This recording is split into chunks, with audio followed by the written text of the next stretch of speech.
Hey, what is going on, guys? It's DK. Back at you with another video here to break down Game 4 of the NBA Finals Showdown slate between the Lakers and the Heat. Before I get into the video, if you guys are new to the channel, my name is DK.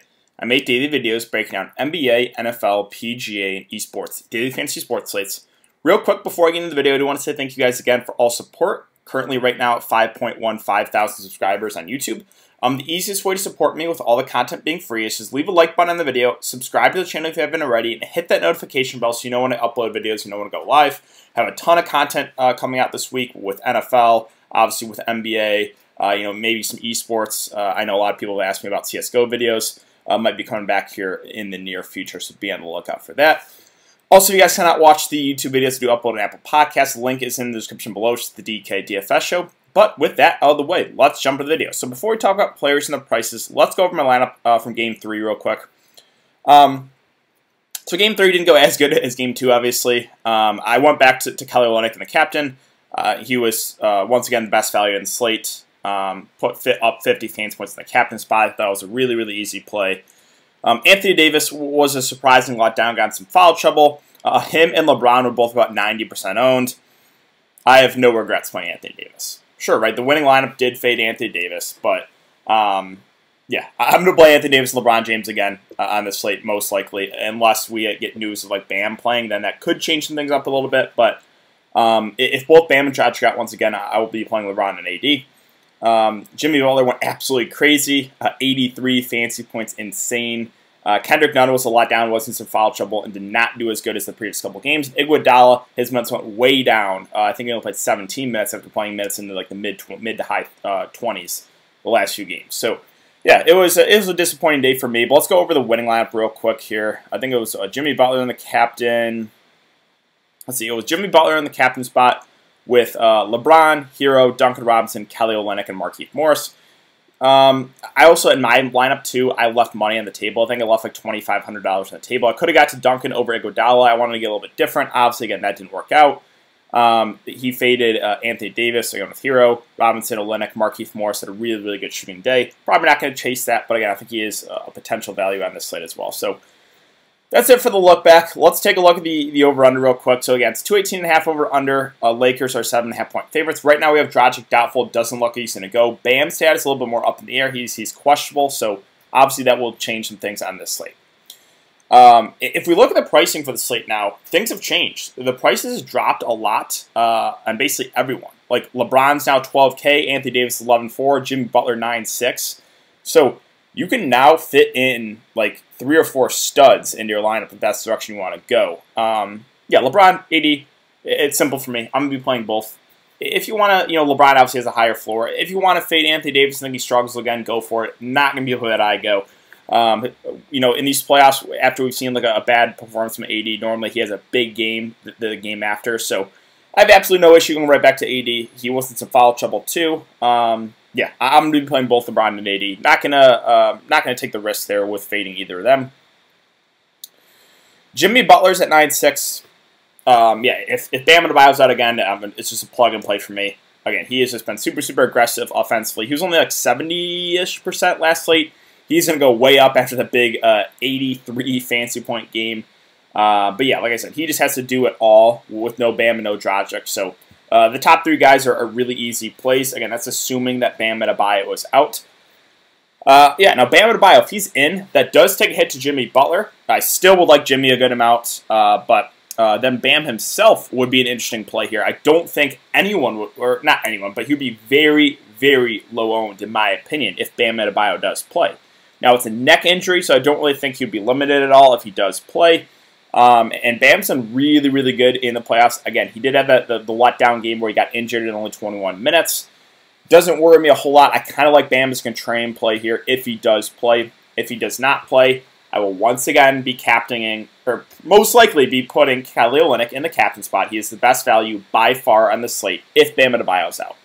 Dragic, doubtful, don't expect him to go. If he somehow does go, again, an interesting play, but I'm under the assumption that he's probably not going to play at all in this series.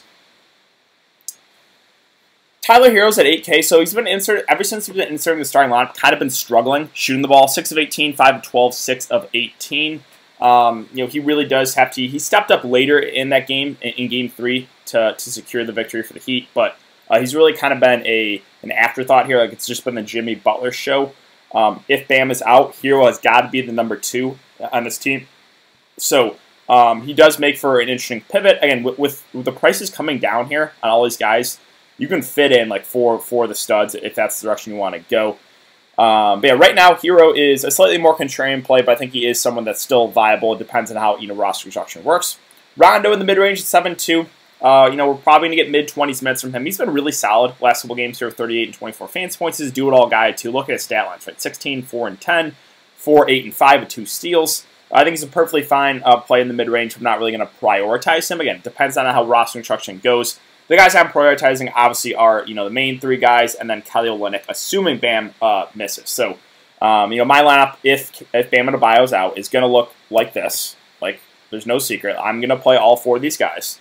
Who am I going to go on the captain spot? Well, I'll mess around with roster construction and see how it works. I think you can go with one of those main guys in the captain spot. Like, again, the price went down, so you can fit all 3 of these guys in there with one of them in the captain. So let's just say we throw LeBron James in the captain spot, 3.9 carry man. You can still, make a lineup that works there. So that's always the direction you want to go. Or you follow my lead and go Kelly Olynyk in the captain, and then basically jam in whoever else you want in there. But yeah, a little bit undecided on how I want to go about, roster construction at least. But if Bam's out, I'm going to be playing those 4 guys. Crowder, where is he at? He's at 6'8". He's a fine play in the mid-range. The minutes did go up and into 34. Again, we're probably going to get somewhere around mid-20s fantasy points from him, maybe a little bit more. I think he's an okay player here in the mid-range. But again, not going to really prioritize him either. Duncan Robinson is the fluky play, right? It's just his range of outcomes are so high, and it's the same with his minutes, right? I talked about it. If he's struggling shooting the ball, they will limit him. If he comes out shooting the ball well, which he kind of did last game, he only shoot 4-12, but he came out more aggressive. Played 39 minutes. So what are we going to get from Duncan again? He is the biggest question mark on the slate. I think we can get anywhere from 20 to 40 minutes from him. I think we can get anywhere from like below 10 fantasy points to like 35. So he is the key to the slate. Do you want to guess on him and hope or play him and hope he has a good shooting day? Because if he does, the upside is there at his price. Or do you want to fade him and hope he has a bad shooting day, which he has, 2 of the last 3 games here. So Duncan Robinson, again, is the big question mark on the slate, but his range of outcomes is so big, he makes for a good GPP play. KCP and Green both struggled. Again, they're 3-and-D guys. KCP with 12 fantasy points. Danny Green, I think, at below 10. You're getting into all these guys, right? The floor is low. We saw it, right? Danny Green, 0 of 6. 6 fantasy points. KCP, 1 of 5. 12 fantasy points. If they're not hitting their threes, their floor is super, super low. But if they are hitting their threes, right, probably an upside of like 25 to 30. So you're getting into other guys. They're risky, but if they are hitting their threes, they do have upside. Kyle Kuzma finally had a good shooting day here at 4-6. Like finally 23 minutes, had 24 fantasy points. Again, I think kind of put him in the range of KCP and Green. Not really a 3-and-D guy, but pretty reliant on scoring. So another guy that I'm okay with for value, but I'm not really going to prioritize him. Kendrick Nunn, 4-2. I did like him last night. He was a letdown. Got in some foul trouble. Only played 20 minutes. Probably would have played a few more if he didn't get in some foul trouble. He's kind of a question mark here, too. He does get a huge boost no Dragic. I think he gets probably at least 20 minutes. He is up and down, though. We saw it in the regular season, too. Like, his range of outcomes is pretty high, kind of like a Duncan Robinson. He struggled last game, only 6 fantasy points. The games before that, though, 28 and 24. So getting Kendrick Nunn right is going to be key. Again, him and Duncan Robinson, I think, have the largest range of outcomes. It's a tricky one. But, Nunn, when playing well, he is like a do-it-all guy. He can get you the rebounds, the assists. He can get some steals. He's a good defender. It's a tricky one. But Kendrick Nunn definitely piques my interest here at 4-2. The price continues to drop on him. Dwight Howard, another guy that what you're getting into, right? With Nunn and Duncan Robinson, not so much, right? But we know with the 3-and-D guys, KCP and Green, with Dwight Howard, we're going to get about 15 minutes from Dwight. He's a solid point per minute guy, but we're not going to get any more minutes than that. So, yeah, I think he's an okay value option. Definitely not going to prioritize him either, though, with no real upside of more than like 15 or so minutes. Alex Caruso is always a guy I like for value because the minutes are solid in him, about mid-20s. He's a good defender. They like him out there. He's a do-it-all guy, too. He's been pretty consistent, right? 22, 20, 13, and 14 fantasy points last 4 games. 3.6K is a very, very fair price point. So Caruso's always a value guy that I do kind of like. Iguodala was a letdown for me. Again, I took a shot hoping he would have extended. after 25 and 26 minutes the first couple games, only 17 that last game. What are we going to get minutes-wise from Iguodala? Well, we kind of need the mid-20s to even close to 30 minutes for him to hit value, in my opinion. If we're going to get teens in minutes, I'm just not going to get to Iguodala. So a risky one. I think he can still get to 25 minutes if he's playing well, but obviously the floor for minutes is a little bit low on him. Kelly Olynyk, like I said, if Bam Adebayo's out, I'm just going to play him and move on. It's the easiest play of the day, in my opinion. 37 and 31 minutes, 38 and 32 fantasy points. He's an amazing point per minute guy. Again, you can put him in the captain spot like I have the last couple games, or you can put him in the utility. But if Bam Adebayo's out, you just play Kelly Olynyk. Don't get cute. Play him and move on. He should be 100% owned, in my opinion, if Bam is out.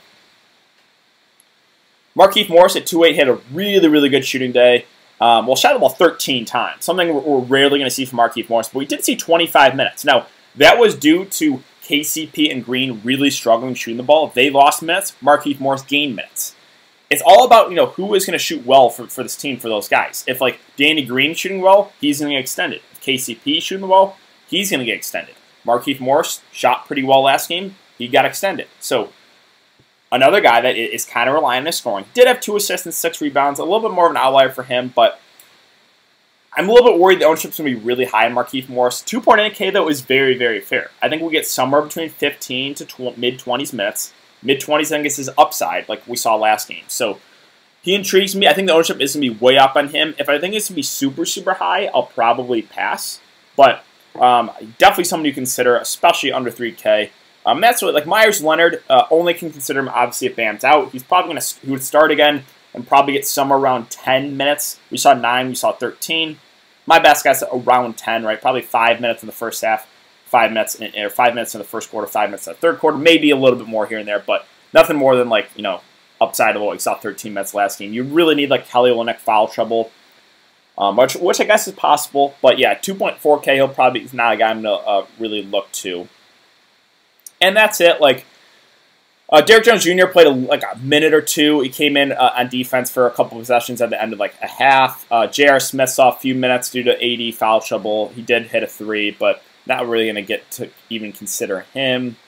Solomon Hill, again, saw a few minutes, but these are not guys that I'm going to even consider on the slate. You really need something crazy. You need an injury. You need huge foul trouble for them to really be in consideration. So that's really it for the player-by-player breakdown. Again, captain spot, who am I considering? Well, if you go Kelly Olynyk in the captain spot like I have last couple games, and this is assuming Bam's out, and you go these top 3 guys, you have 6.1K remaining. So you can go a couple places here in the mid-range. You can go hero and value, right? So that's always a viable strategy, and probably the way that I would personally lean. Or you could go one of the main studs, right? You saw Jimmy had the big game. Let's just say we throw Jimmy Butler in the captain spot. LeBron, AD, Kelly Olynyk, and those are the guys that I'm going to be playing if Bam Adebayo's out. 4.5K remaining. You can still, there are players in this cheaper range that are certainly viable, so that's always the direction you can go. So that's kind of how I would go about the slate. Again, assuming Bam's out. Now, if Bam is in, that would change things. Jimmy Butler is still going to be popular, but I wouldn't be, I would probably still play Jimmy, but, he definitely would take a hit usage-wise if Bam does play. And Bam himself would be super, super low owned. So he would make for an interesting contrarian play if he does end up going at 9-4. So, you could always mess around with, can you get, these main 4 guys in there? I guess it's possible, right? You would probably need to take a shot on, 3.8K remaining, or maybe you can't do that.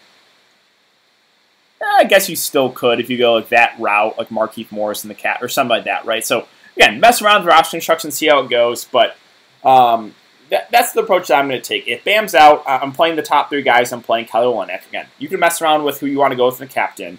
If Bam Adebayo's in, that does change some things. I'll still probably play LeBron and AD. Probably still play Jimmy Butler too. But Bam himself would be an interesting contrarian play just because I think people would jam in the top 3 guys and maybe forget about a guy like Bam. So I think that's going to do it for the video today, guys. If you have enjoyed the content so far, I really appreciate it. If you leave a like button on the video, subscribe to the channel if you haven't already, hit the notification bell so you know when I upload videos and know when I go live. I'll be live streaming shortly for the Monday NFL 2-game slate. Really, really excited. We have $1 million to first. So make sure to check the live stream, guys, if you are interested in that. Thanks again. I hope you guys have a good day, and I will see you all later.